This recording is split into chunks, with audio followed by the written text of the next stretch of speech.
ઉમરેઠ વિધાનસભા પેટા ચૂંટણીની મતગણતરી આજે સવારે 8 વાગ્યાથી વલ્લભ વિદ્યાનગરની બીજેવીએમ કોલેજ ખાતે શરૂ થઈ ગઈ છે। ગત 23 એપ્રિલે થયેલા 59.4% મતદાનનું પરિણામ આજે 22 રાઉન્ડની ગણતરી બાદ સ્પષ્ટ થશે। 700 જેટલા કર્મચારીઓને ચુસ્ત સુરક્ષા વચ્ચે આ પ્રક્રિયા હાથ ધરવામાં આવી છે, જેમાં પ્રથમ પોસ્ટલ બેલેટ અને ત્યારબાદ 14 ટેબલો પર ઈવીએમના મતોની ગણતરી કરવામાં આવશે।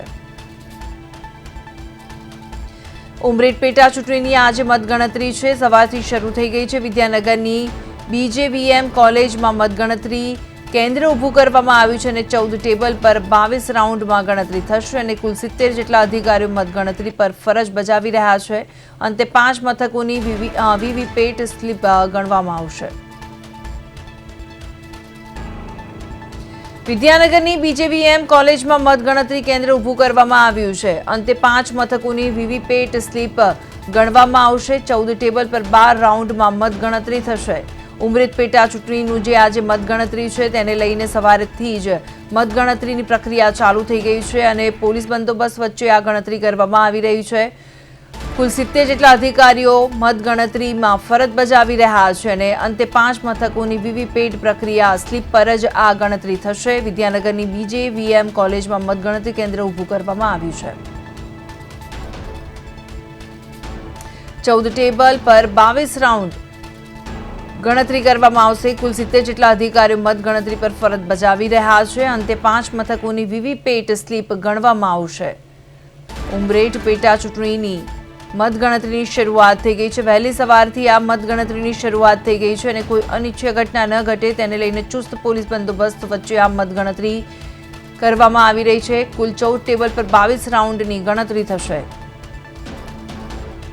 કુલ 70 જેટલા અધિકારીઓ મતગણતરી પર ફરજ બજાવી રહ્યા છે। વિદ્યાનગરની બીજેવીએમ કોલેજમાં મતગણતરીનું કેન્દ્ર ઊભું કરવામાં આવ્યું છે। 14 ટેબલ પર 22 રાઉન્ડમાં ગણતરી થશે। ઉમરેઠ પેટા ચૂંટણીની મતગણતરીમાં આજે સવારથી શરૂ થઈ ગઈ છે અને મતગણતરી દરમિયાન કોઈ અનિચ્છનીય ઘટના ન ઘટે તેને લઈને પોલીસનો ચુસ્ત બંદોબસ્ત વચ્ચે આ મતગણતરીની શરૂઆત થઈ છે। તો ફોન લાઈન પર ઉપસ્થિત છે અમારા સંવાદદાતા પ્રતિક ભટ્ટ। પ્રતિક, જણાવશો સમગ્ર વિગત?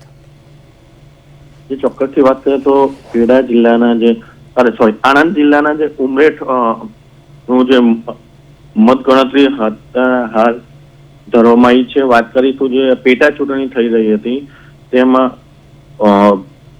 ગોવિંદભાઈ પરમારનું જે મૃત્યુ થયું હતું તે બાદ હર્ષદ પરમારને ટિકિટ આપવામાં આવી હતી। તે બાદ જે પેટા ચૂંટણી યોજાઈ હતી તેમાં જે વાત કરીશું ઉમરેઠ વિધાનસભામાં જે ક્ષત્રિયોનું જોર હતું। ક્ષત્રિયો ભાજપ અને કોંગ્રેસ બંને વાત કરીએ કે જે કોંગ્રેસના પણ ક્ષત્રિય ઉમેદવાર હતા ભૃગુરાજસિંહ ચૌહાણ, તેમને પણ જે વાત કરીએ કે કોંગ્રેસે ટિકિટ આપી હતી અને મતગણતરીની જે વાત કરીએ 14 ટેબલ 22 રાઉન્ડ અને 306 મતદાન મથકની ગણતરી હાથ ધરવામાં આવી છે। સવારે 8 કલાકથી વાત કરીએ કે ગણતરી સૌ પ્રથમ પોસ્ટલ બેલેટ અને ત્યારબાદ 8:30 કલાકે ઈવીએમની મત ગણતરી હાથ ધરાશે। જી આભાર પ્રતિક સમગ્ર વિગત માટે।